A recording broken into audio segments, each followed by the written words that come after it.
adesso mi piacerebbe far parlare anche coloro che rappresentano, diciamo, i portatori di interesse o delle figure intermedie che sono più, diciamo, lavorano direttamente sul territorio, su queste montagne, non che non lo facciano anche gli illustri politici, però lo fanno, diciamo, camminando di meno, come il presidente del CAI Umberto Martini, per sentire un po' nel frattempo, in questo anno e mezzo, intanto invece la popolazione o le associazioni hanno fatto qualcosa, hanno cominciato a muoversi per andare incontro, aiutare un po' la politica anche nel portarsi un po' avanti su questo esame che avremo fra 6-7 mesi con questi esperti UNESCO che verranno a verificare se abbiamo parlato con la gente, se abbiamo fatto delle cose in concreto. Ecco, questa voleva essere la mia domanda. Grazie, buongiorno, mi unisco saluti a tutte le autorità e soprattutto al folto pubblico presente. Questa partecipazione, consentimi Fulanis, ci gratifica, vuol dire che la sensibilità che si cerca c'è e viene dalla base, dal profondo, quindi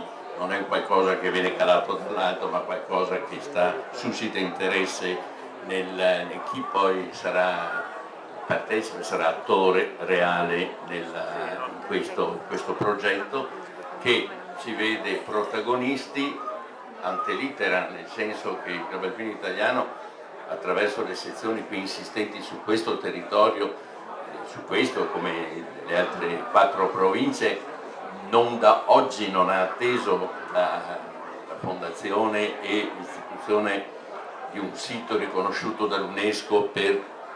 conoscere, far conoscere, frequentare, far amare, soprattutto approfondire quelle che poi sono le specificità per le quali è stato scelto questo territorio per farlo assurgere a essere degno della difesa e dell'interesse dell'UNESCO.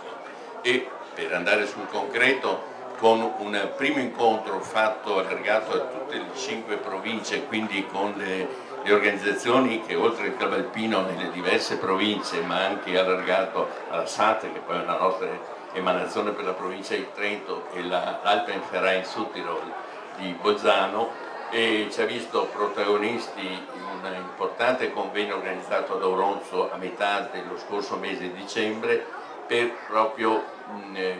assumere una delibera univoca su quello che è il nostro interesse, sul nostro procedere nei piani di incentivare la conoscenza e la frequentazione. Lei è sempre un interlocutore, ovviamente, ecco, distinguiamo magari una sottolineatura dal punto di vista tecnico: ci sono 7 soci fondatori e poi ci sono i soci sostenitori, e i soci sostenitori possono essere aggiunti successivamente, quindi non ci sono problemi, e ovviamente il CAI non può che essere un interlocutore importante, così come tutti i portatori di interessi, e questo è stato sottolineato molto puntualmente nell'introduzione, perché è un aspetto fondamentale. È fondamentale perché non basta il bollino, il timbro, l'UNESCO dice ok, hai questo riconoscimento di qualità, ma poiché, come è stato detto e ridetto, sottolineato, ma è una cosa importantissima, è stato detto anche durante l'omelia in qualche modo, la montagna è la montagna con l'uomo della montagna dentro, no? L'uomo partecipa a questa vita della montagna e quindi deve essere una montagna vivibile e l'uomo deve essere messo nelle condizioni di poter vivere. Allora parto subito dicendo che, vista la situazione economica, con gli altri parchi non ci siamo ancora trovati per discutere di queste cose, visto che c'erano problemi molto più di sostanza, appunto la sopravvivenza a questo punto, se rimangono questi tagli anche dei parchi, a parte che noi siamo parco nazionale mentre gli altri sono parchi regionali, quindi hanno una problematica a livello economico completamente diversa. Ecco, per quanto riguarda invece lo sviluppo, la voglia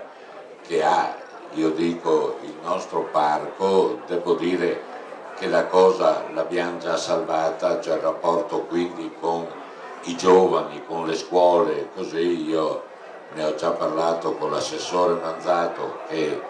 mi ha garantito che su questo progetto è disponibile, quindi la Regione Veneto andrà a sostituire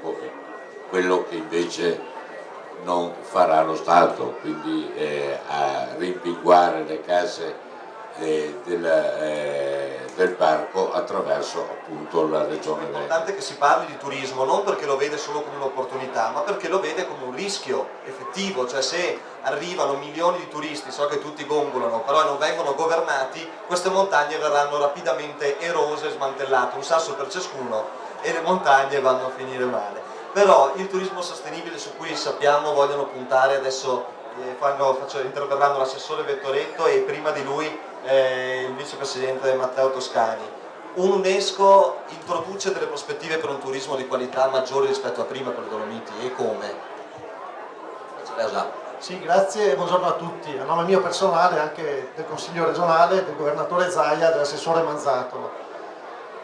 La Regione Veneto è particolarmente interessata alla questione UNESCO perché dispone di 5 siti. Il primo, riconosciuto nell'87, è Venezia, la città di Venezia con la sua laguna. Poi a seguire ci sono stati la città di Vicenza con le ville del Palladio, l'Orto Botanico di Padova nel 97, la città di Verona nel 2000 ed infine, ultimo ma non ultimo, il sito UNESCO delle Dolomiti. Disponendo di 5 siti così variegati, così differenti tra loro, la Regione Veneto è particolarmente interessata alla questione e sta immaginando un progetto di rete, un progetto di sostegno a questi 5 siti che possano collaborare e in sinergia promuovere l'intera realtà veneta. Immaginate un progetto che possa coinvolgere da Venezia a Belluno, passando per gli altri siti, e quindi proporre al mondo intero, perché sono siti di valenza mondiale, un pacchetto turistico che parta dalla laguna o parta dalle Dolomiti e poi vada a completare il percorso toccando i vari siti che ci sono. Un progetto che penso possa definirsi unico al mondo e sul quale quindi stiamo puntando fortemente. Devo anticiparvi che la Regione, con delibera di giunta del dicembre scorso, ha avviato la procedura per candidare le colline di Treviso e del Prosecco e quindi anche la provincia di Treviso avrebbe il suo sito e quindi in sostanza con Rovigo che potrebbe completarsi con la zona golenale e la zona del Po avremo tutte e 7 le province del Veneto interessate alla questione UNESCO, quindi una cosa direi unica in Italia. Farei una citazione per quanto riguarda il lavoro in rete con gli altri soggetti. Come Regione stiamo lavorando con il Comune di Auronzo e con la provincia di Belluno per valorizzare la zona delle Tre Cime di Lavaredo. E per fare questo, essendo le Tre Cime a confine con la provincia di Bolzano, stiamo lavorando anche con la provincia di Bolzano, avrò un incontro il 21 del mese di settembre con il presidente Grunwalder, per valutare proprio un'ipotesi di parco interregionale che possa essere promotore di un sito unico al mondo quale il sito delle Tre Cime di Lavaredo. Io credo che questo sia il futuro, un futuro fatto non di confini amministrativi, ma un futuro fatto di collaborazioni tra enti diversi che confinano, sì, ma che sono enti a sé stanti.